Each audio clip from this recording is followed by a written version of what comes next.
thick, wet pots are guaranteed to explode in the kiln. I've been told this many times. And while it's not completely wrong, the engineer in me needed to know some numbers. Now, when people say pots explode in the kiln, they are not exaggerating. This pot was bone dry when it went in the oven. While losing your own work is suboptimal, you don't want to be remembered as the guy that destroyed other people's work. Throughout this video, I'll explain what causes explosions and how to avoid them. The main takeaway is going to be the thicker it is, the slower you have to fire. Something like this you could do in 4 hours, but when you start doing thicker pieces, it's going to take at least 12 hours or more to get up to temperature. While it's true that thick things take longer to fire, it's not very useful without some numbers. So we'll provide you this chart.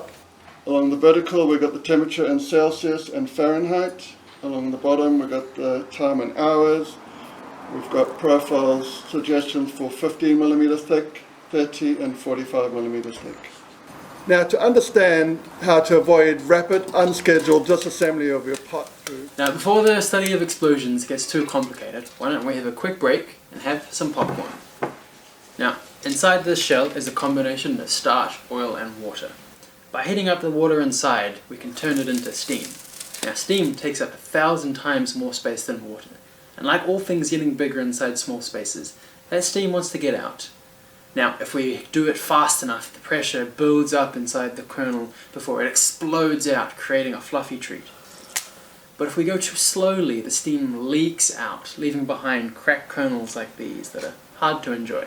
Now, interestingly, we don't want our pottery to explode, which is why the plan for the firing is to go nice and slow. Let's get out of the frying pan and into the firing. The first step to avoiding explosions in the kiln is to get rid of all the water. This is best done slowly on a shelf in a process called drying. Now, drying on the shelf will get most of the water out. The clay will go from wet to leather hard to bone dry. But to get the last bit of water out, we need to use the kiln. By increasing the temperature slowly and holding it just below the boiling point, we can evaporate all the water in the clay. To show you how much water can be trapped in a piece like this, we've done another experiment. We weighed the piece before and after it was dried in the kiln. So to start off, we heated it up slowly and we held it at just below 100 degrees for a few hours to make sure all the water was gone. Then we cooled the kiln and took it out and weighed it, and it had lost 48 grams of moisture. Now that might not seem like a lot, so we took a little bit of this, put it in a metal tube and heated it. Wow, you see how far that lid went? Glad it wasn't my pot. The other interesting thing I learned that after 2 days I weighed this again and it had half the water come back. Whereas the small pieces like this had got 75% of the water back. And that was just sucking it in from the moisture in the air. So there's no point in drying things for 3 months. It's not going to help. If you really need to be sure all the water's gone, or if you're just getting to know your kiln, you can do a mirror test. You take a mirror and put it above the top port of the kiln. If it misses up like it does after a shower, then you know you've still got water in the kiln. This isn't going to work for gas kilns because they make water when they burn the hydrogen and the fuel. A less reliable way that I found useful in the beginning was just to open the kiln and see how dry things looked, especially when I had wet stuff in there. It's a little bit more dangerous, but I just found it useful as I was getting to know my kiln. We've now dried the pot out and got rid of 48 grams of water. But after I Bisque fired this pot completely, it lost another 171 grams of water. Now this will depend on your clay, but this one lost 8%.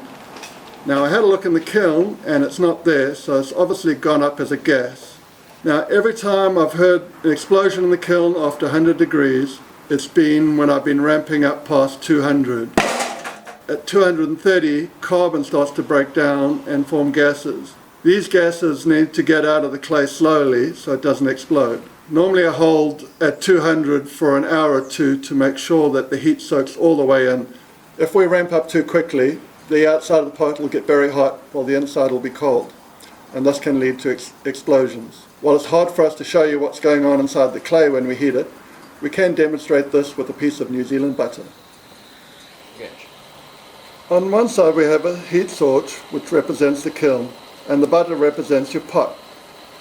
Kilns measure the temperature of the air, and the air heats the outside of the pot. To heat up the inside, we need to allow time for the heat to travel.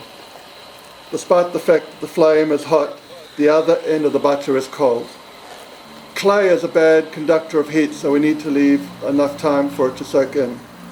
Heat taking time to transfer through things is compounded by the fact that we need to leave time for the gases to get out. This is why we need to hold the temperature and give time for things to soak and be an even temperature.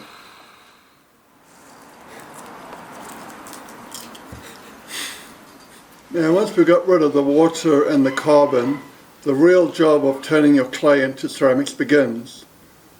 The next thing we have to worry about is hydroxides. Hydroxide is a water molecule that is chemically bonded to your clay and what separates your clay from mud. I'd heard about hydroxides before, but I always assumed they came out at around 200 as well. It wasn't until I was doing a really fast ramp for one of my experiments that I heard the kiln explode at 550 degrees.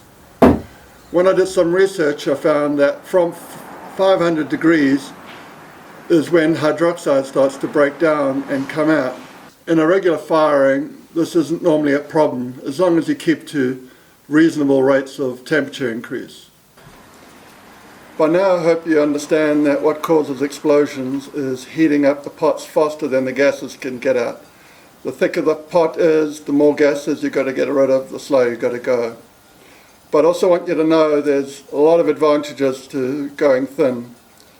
Thin pieces use less clay, they dry quicker on the shelf, they heat quicker in the kiln, and the kiln will also cool quicker. To get your pieces thinner, there's a lot of tricks you can do. One I use a lot is drilling holes in the bottom. You can also carve pieces out. Another reason to keep your clay thin is air bubbles definitely cause explosions, and definitely something you need to avoid at all costs. And one I see with sculptures is they drill holes in the nose and ears to let air into the cavity of a hollow head. I did all these experiments because I wanted to know the limits of speed and thickness that I could go. The research surprised me a lot. I found out a lot of my firings were very conservative. Like when I tried to explode a 40mm piece, it actually survived. I had to go to 45mm to get it to blow up. For consistency, I've used slabs that are 3 times wider than they are thick. That way we've got a nice big piece in the section here that can explode. I've also used Max Mud buff stoneware, the clay I used for my class, so I had it on hand. The firing schedules I give you are a simplification of all the results. I've given you 3 different speeds to go to get things to survive. This is a graph of all my results. It's not so intimidating if you're the one that made it, but it just shows that if you go different speeds, like if you go really fast, you can get things to explode at 450 degrees. Other thing I found interesting was on this one here, where this one's actually going quicker, but it survives with thicker things, all because I just spent an extra 45 minutes at 200 degrees to let things even out before I ramped up. If you're a commercial place, you can optimize it some more, you can go a little bit faster and save fuel and time in the kiln. But if you're doing class work like me and the beginners want to keep their precious work, you want to make sure everything survives. Up to this point I've been showing you this table because it's nice and graphic and you can see how they vary. But also linked with it in the description, we've got a table or a firing profile. Modern kilns, you can program in the temperature you want, how quickly you want it to get there, and also how long you want it to hold. But before you go and use these, you will need to do some testing. Your clay might be different to mine, it might degas slower, it might dry slower, and your kiln may just fire differently.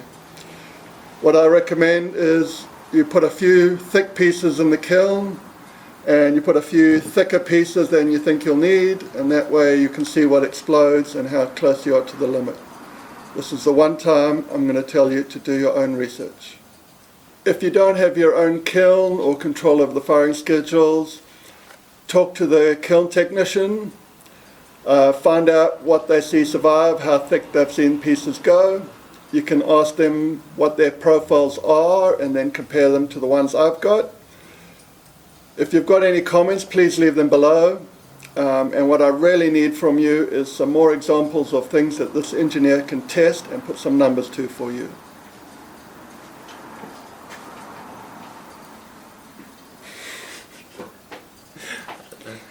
That was good.